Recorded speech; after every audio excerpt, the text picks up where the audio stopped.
Assalamualaikum warahmatullahi wabarakatuh. Kejadian ini terjadi pada tahun 1998. Sebuah training motivasi diselenggarakan untuk siswa-siswa SMU kelas 1 dan 2. Pemateri membagikan selembar kertas A4 dan meminta para peserta untuk menggambarkan sesuatu di atas kertas. Untuk menggambarkan diri mereka, apakah itu cita-cita, keadaan keluarga, atau apapun. Maka seluruh peserta pun menggambar. Sebagaimana anak SMU pemula yang masih senang bermain dan bercanda, tidak ada yang serius menanggapi perintah tersebut.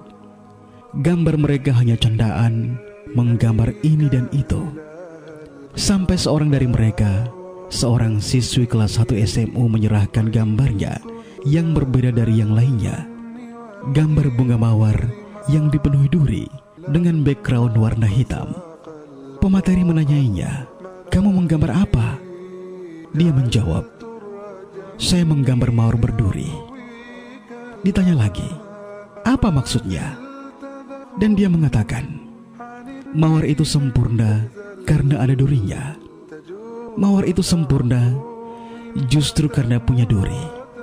Cuma banyak orang bilang, duri pada mawar itu mengurangi keindahan mawar, merusak keindahan mawar, mengganggu mawar. Justru duri itulah yang membuat mawar dikatakan mawar. Duri itulah yang membuat mawar dikatakan sempurna." Pemateri lalu bertanya padanya, "Lah, lalu hubungannya apa dengan kamu?" Dia menjawab, "Saya menggambarkan diri saya, seorang perempuan seperti mawar. Dan duri itu adalah aturan Tuhan bagi setiap perempuan, aturan Tuhan bagi setiap wanita, seperti duri pada mawar." Banyak orang bilang, aturan Allah bagi setiap perempuan itu merusak keindahan perempuan, membuat perempuan susah bergaul, susah bekerja, susah beraktivitas. Padahal seperti duri pada mawar, aturan itu juga yang membuat wanita sebagai wanita. Saya mawar berduri, saya wanita. Dengan apa yang Tuhan mau saya lakukan, saya akan lakukan. Dengan apa yang Tuhan mau saya kenakan, saya kenakan. Apa yang Tuhan mau saya rasakan, akan saya rasakan. Apa yang Tuhan mau saya katakan, akan saya katakan. Apa yang Tuhan mau saya lakukan, akan saya lakukan. Maka saya mawar berduri, saya perempuan dengan apa yang Tuhan mau. Tuhan mau ada pada diri saya. Waktu itu, seluruh ruangan yang berisi sekitar 200 peserta hening terdiam. Tidak menyangka ada satu orang yang serius di antara mereka yang hanya bercanda saja. Lalu, dia ditanya lagi, "Kenapa di belakangnya dikasih warna gelap hitam?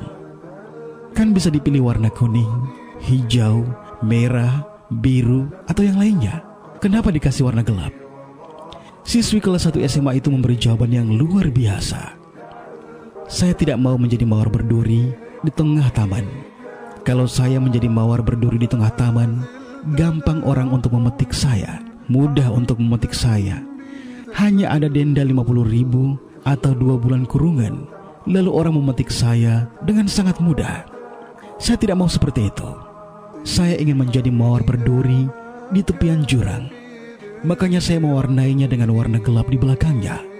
Saya ingin menjadi mawar berduri di tepi jurang, karena suatu saat nanti saya yakin kalau kelak ada seorang laki-laki yang memetik saya, dia pasti seseorang yang paling berani mengorbankan nyawanya untuk saya.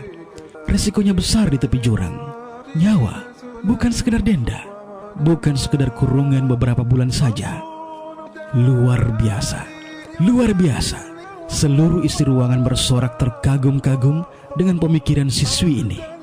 Beberapa tahun setelah kejadian itu, terdengar kabar bahwa siswi luar biasa ini, yang berasal dari keluarga yang sangat sederhana ini, bahkan ternyata dia memiliki penyakit jantung. Dengan penampilannya sederhana, lulus tanpa syarat di Fakultas Kedokteran Universitas Indonesia.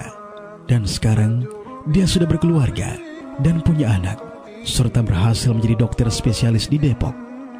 Luar biasa. Dia menjadi indah karena dia tidak pernah memburukkan gambarnya. Kalau orang bertanya tentang siapa dia, maka dia menjawab dengan indah, karena dia yakin Allah akan bantu mengindahkan masa depannya. Kalau orang tanya cita-citanya, dia akan katakan yang terbaik. Karena dia yakin, apapun keadaannya hari ini, Allah akan membantu mengindahkan cita-citanya di depan. Sahabat, seorang menjadi besar karena dia tidak pernah merasa kecil. Buat kita yang memiliki Allah yang maha itu, kenapa kita merasa kecil? Kalau hari ini kita merasa tidak punya harta, kita miskin, tapi kan kita hidup bersama Allah yang maha kaya. Jadi kenapa kita harus minder karena kemiskinan kita? Kalau hari ini kita merasa kecil, toh kita dekat, bahkan lebih dekat dari urat nadi kita dengan Allah yang maha besar. Jadi kenapa kita begitu takut dengan kekecilan kita? Kalau hari ini kita merasa tidak berilmu, toh kita senantiasa hidup dengan Allah yang maha tahu. Jadi mengapa kita harus merasa takut, minder, tidak percaya diri hanya karena apa yang kita miliki sekarang? Kisah Nabi Yusuf mengajarkan di dalam Al-Quran dimulai di ayat ke-5, di mana Nabi Yusuf berkata pada bapaknya bahwa dia melihat 11 bintang, bulan, dan matahari. Semuanya sujud kepadanya. Lalu ayat ke-6 sampai ke-99 hanya berisi kisah perjuangan beliau. Dimasukkan ke dalam sumur, dijadikan budak, dijual, dipenjara, digoda, terus dan terus. Cobaan semua. Sampai ayat ke-100, beliau berhasil menjadi raja. Lalu dipanggilnya bapak dan saudara-saudaranya. Lalu bapaknya didudukan di singgasana. Beliau mengatakan padanya, inilah mimpi yang dulu beliau ceritakan ke bapaknya. Sungguh, Allah sangat baik telah menjadikannya kenyataan. Maka, jika kita beriman pada Nabi Yusuf, kita belajar dari kisah beliau, bahwa kisah hidup kita bukanlah dimulai dari kemarin, dari siapa kita lahir, apa latar belakang kita, dari mana kita dulu sekolah atau kuliah, apa pekerjaan kita sekarang. Tetapi, kisah hidup kita dimulai saat kita berani mengatakan apa mimpi kita, apa yang kita inginkan di depannya, dan kisah hidup kita hanya pantas diakhiri hanya saat kita berhasil mendapatkan apa yang telah kita gambarkan tadi. Kemudian kita katakan kepada orang-orang yang pernah kita katakan mimpi kita, sungguh Allah telah sangat baik untuk menjadikannya kenyataan. Wassalamualaikum warahmatullahi wabarakatuh.